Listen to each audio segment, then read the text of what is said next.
Hello everyone, welcome back to Garage Joy. So in today's video, I think it's high time we dive into this Craftsman ZTS7500 zero turn. This mower goes all the way back to the very beginning. We picked this up in our very first video over 3 years ago on a Memorial Day, and we have done pretty much nothing to it since then. All I've done is move it around the yard from here to there. I think it's high time we dive into this thing, and I kind of think it's going to need an engine swap. So the guy I got this lawnmower from had already been working on the engine, and this is a Kohler Courage single cylinder engine, the ones that tend to have a lot of problems. This one apparently had some issues with the valve train. I don't remember exactly what he said. He said the valve lash is way out. I think he said it was also smoking, so I'm not sure what all is wrong with this engine. The head on this may be bad, or the valves were bad. This mower is pretty cool. It also has a bagger that has an electric deck lift to raise and lower it, but they aren't worth a whole lot, which is one reason I never really dove into it. I don't know if this is even worth much over $1,000 running good. It was in pretty good shape when I purchased it. It's definitely been outside, but the plastic engine cover is in good condition, and that is what tends to break on these. And that's probably why a lot of them aren't worth that much. This mower goes back before the John Deere Z425, before the Husqvarna Z246, and before the other Craftsman zero turn that we have sitting right here. Yeah, we've worked on this one on the channel, but we never worked on this one, which is the very first one that we got. Anyhow, let's get this thing into the shop and let's see what's going on.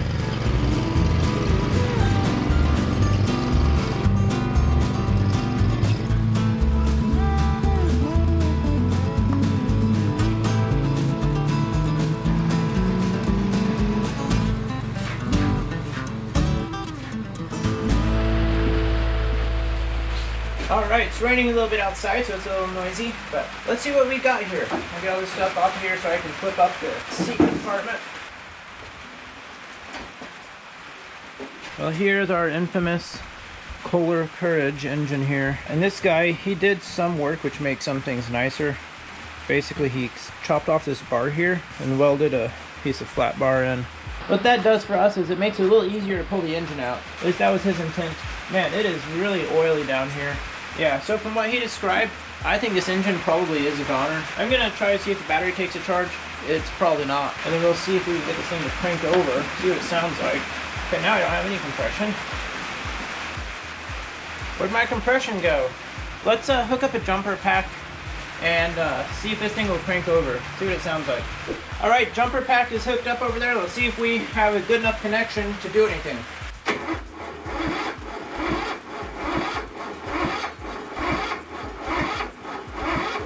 Sounds like there's compression. Sounds interesting. Let's check for some oil. There's oil in there. Okay. The valve cover is not on all the way. Okay.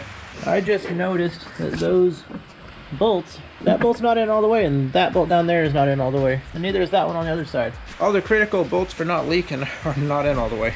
But at this point, all I really want is to be able to hear the engine run, even if it's leaking some oil out. We've got oil. It's just not cranking enough to go fast enough to fire. Our spark plug boot is off. You probably noticed that when you were looking at those bolts. I didn't notice that. I think we need more battery power over there, so we will see if we can get the big deep cycle on there. I'll see if I can ground it straight here to the engine block. Can't tell if that sounds quite normal, but we're definitely not getting it to spin fast enough. So I may need to clean some connections, maybe charge up the battery, and see if I can get a better setup here. The battery wasn't really taking a charge very well, so I'm going to try to see if I have another old battery that'll work a little bit better. So he had actually disconnected this battery here, which is good, but that's a 2014. I think the chance of this coming back are pretty slim, maybe zero. But in the meantime, I think I'm going to start trying to pull some stuff off from around the engine. So like I mentioned, the guy made this top part unbolt, and I think that the engine cowling bolts may not be bolted down all the way. The gas tank definitely is not. So let me start removing some stuff from around the engine so we can see it a little bit better. I will say, the fact that we can turn it over with the key means that the ignition switch is working well and that the starter solenoid is working well. So that's two good things to find out. And also the safety switches don't seem to be malfunctioning. Those are all good signs. However, I don't know the condition of this engine yet, and that's what we're trying to verify if we need to go ahead and try to swap it. Although if we do that, we need to verify the condition of the donor first, obviously. which I haven't really done. I have one that fires up and sounds okay. Let's start digging in a little further here, and then we'll probably also be cleaning off the connections for the battery and that kind of stuff, so that hopefully we're giving ourselves a good chance.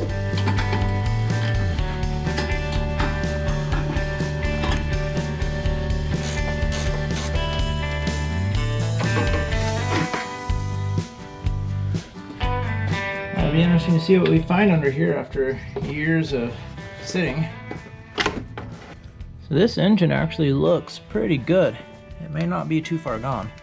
Definitely some oil in this area. I'm not sure if it's a bad head gasket or not. I don't see any signs of a block crack, which is good. I guess these bolts can back out and catch the flywheel and crack it. I think there's actually a spot on the other side as well. Does not look like it has happened. Those bolts all look like they're in good. But yeah, I'm suddenly wondering if this engine isn't really that bad. We may be able to fix this one instead of swapping it. I'm not super fond of the design Craftsman went after here, and maybe that's why they're not around anymore. But it's just a compact, tight area. It is cool that you have plenty of room to put your bolts down there without losing them, but like your air filter is like really hard to get to. This breaks easily. Let's see if we can get the air filter off, but it's kind of tight back in here. So the air filter, it's pleasantly dirty, nothing too crazy. Okay, I think I'm gonna move on to trying to clean the battery connections and see if we can get some better power to the starter. I'll throw some lube on the starter also. All right, we got the batteries swapped out, got the connections cleaned up. It's been charging a little bit. I think I'm gonna go ahead and put the jumper battery on here and see what it does.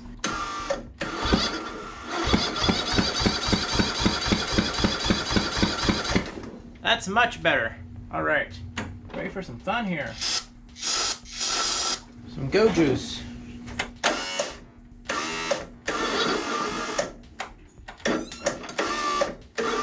Something funky going on in the starter. It was spinning so good. What is going on with this starter? I'm probably ruining my starter.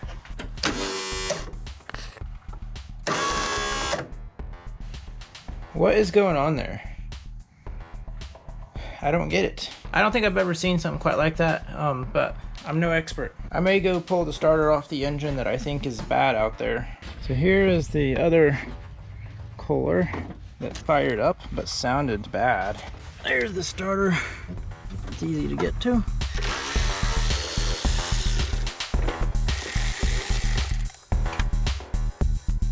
Now I can get the starter off. Now while I'm here, I may as well look at this engine a little bit. It looks pretty good. It's really clean. There's like no leakage there. But yeah, I think it dropped a rocker. So it's possible we could just throw a new rocker in this engine and be fine. Let's remember that.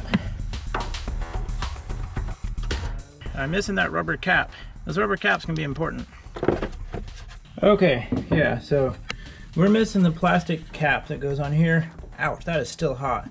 And that plastic cap definitely has some function. I have no idea what the function is, but we need to go ahead, pull that one out.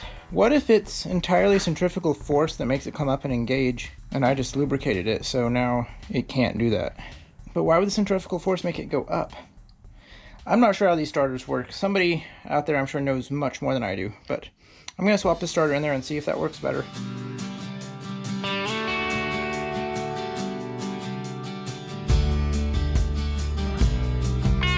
All right, new starter is in now. The old starter was really hot and it still is hot. And I haven't cranked on it for like 20 minutes maybe. I don't know what I did to that thing. Battery charger's been going. This thing's showing. Still not full, but should be enough to have some fun here. And I've got this weird ground wire here. It probably goes somewhere, just in case it wants to fire.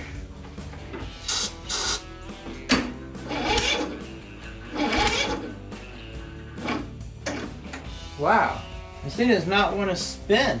I wonder if that's because my compression release isn't working, or maybe my valves aren't adjusted. So should I just move forward with swapping the engine out with another one that I knew fired up?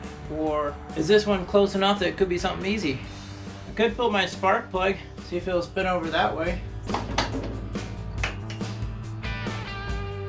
Spark plug is wet, so that carb cleaner was getting there.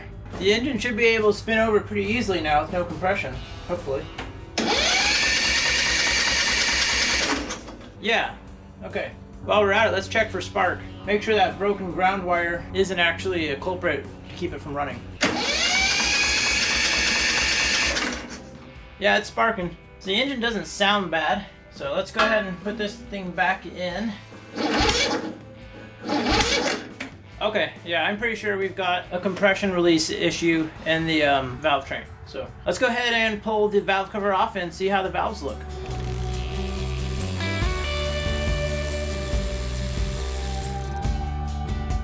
All right, what do you all think we're gonna find back here? Pull this thing out.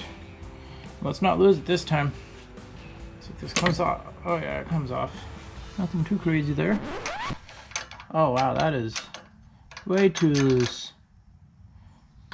It's a mile loose. But yeah, that's our issue right there. I'm gonna go check my paperwork on what the valves are supposed to be set at. I think I have some specs from when I worked on the Toro zero turn. Okay, so officially the intake side should be 3 to 5 thousandths and the exhaust side should be 5 to 7 thousandths. So I don't know if you can read these, but we got a 25, a 26, a 28, a 30, and a 32 thousandths. It's quite a bit. And yep, fits in there nice and easy. It's actually a little more than that.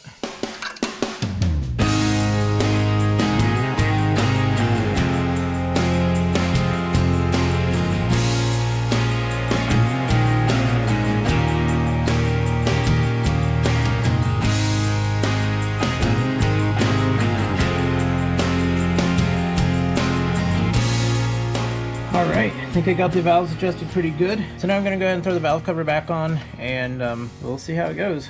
So I'm not bothered at all if this leaks oil here. I don't want it to leak profusely. We're essentially just testing this thing out. Alright, now that we've done a quick valve adjust, do you think this thing will spin over the way it should? Was that the issue? Let's find out.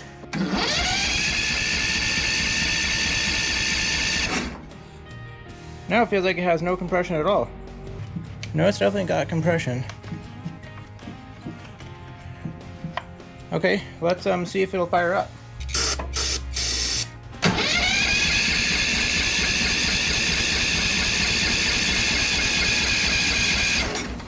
Did I adjust the valves too tight?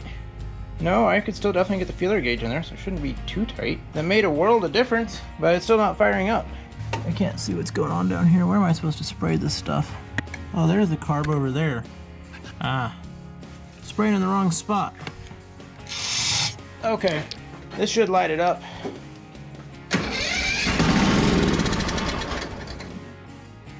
What do you know, it sure did. Whew! Fire it right up. It's kind of loud and rattly, but let's see if I can get this thing off. Eliminate one of the sources of rattle.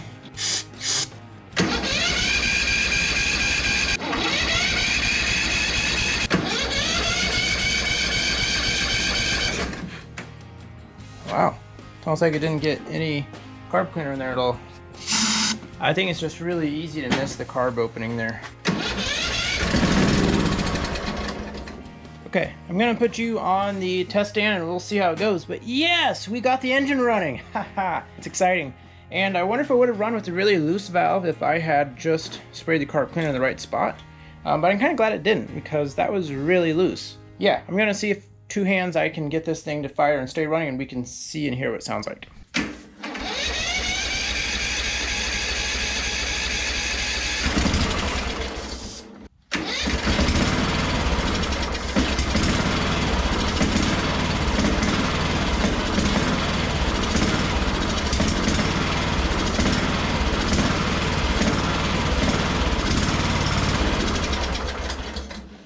Sounds pretty fine to me. So that makes me wonder if I just need to clean out my carburetor and see if I can get this thing to run the way it is.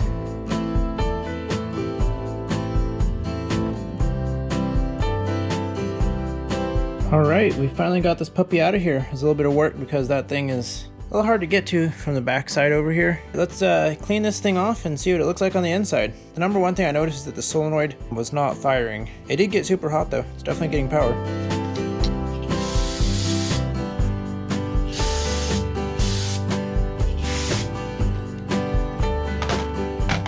That is down all the way, so technically this engine probably would run.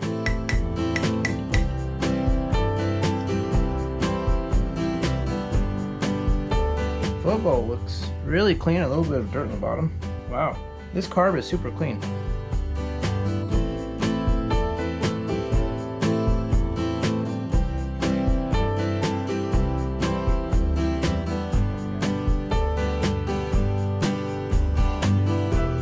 I'm gonna go ahead and clean out the passages on here, or at least blast them with carb cleaner. Looks good. Gives myself a lovely fragrance too. Okay, I think we are done cleaning this carb. There's nothing to it. This thing is so simple. So what I like to do is moisten this up with a little penetrating oil.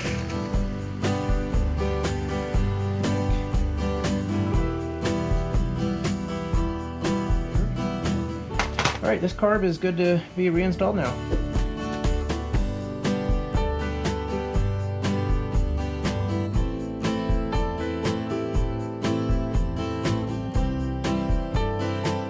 The carburetor is back on there, so I want to get the fuel tank installed and get some fuel in there and see if it runs. See if it runs under its own power.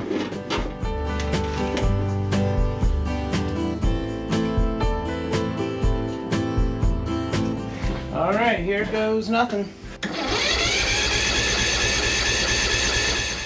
Could take a little bit for the fuel to work its way through the fuel pump and all.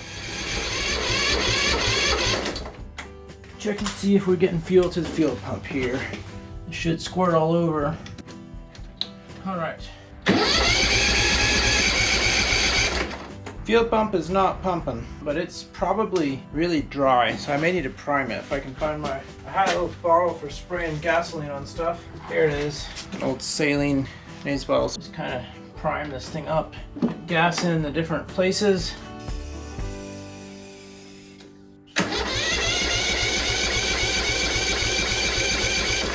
Pump doesn't seem to be coming back. Well, you know what? I've got other fuel pumps I can put on, so let's go ahead and throw another fuel pump on here.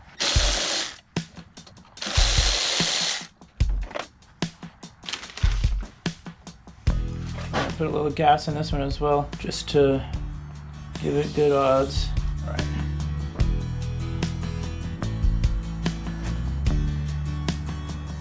All right, so we should be pulling fuel now. Let's see if we actually are. There it comes. Perfect. Now we just need to hook up the other fuel line here. Yeah, starter's getting hot. We probably shouldn't go too far.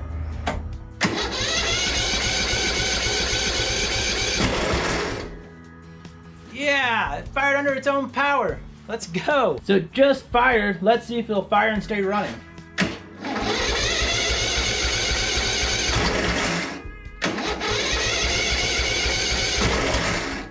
Oh, it is so close. But that starter is so hot. Oh, I want to keep running it, but I'm going to give the starter a break. It's going to get way too hot. We are so close. While we're letting the starter cool down, I may as well put some oil in here. Top it off a little bit. All right, moment of truth. Will this thing start and stay running now?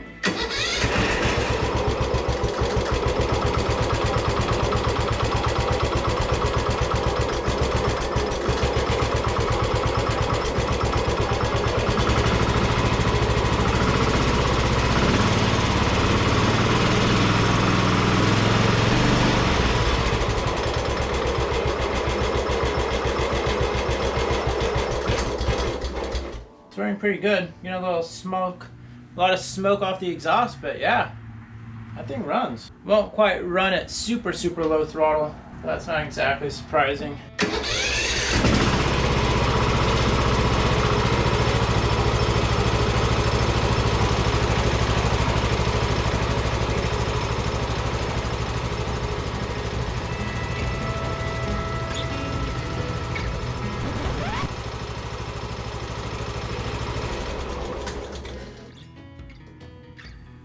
This mower is trash. I just wasted a day working on it. All right, let me show you what I mean. So earlier, I was checking for cracks around here, like those bolts being broken. I was running it, I noticed that, I don't know if you can see that glistening, that there's oil glistening along that gasket there. Yeah, there's a crack. You can see that line going across there diagonally. On that engine casting, that's the block. So we need to get this engine up and out of here. I think we're gonna have to go ahead and pull the, I guess you call this the hood. It looks like it pops up and out of there pretty easily. It's just we got a gajillion wires and stuff.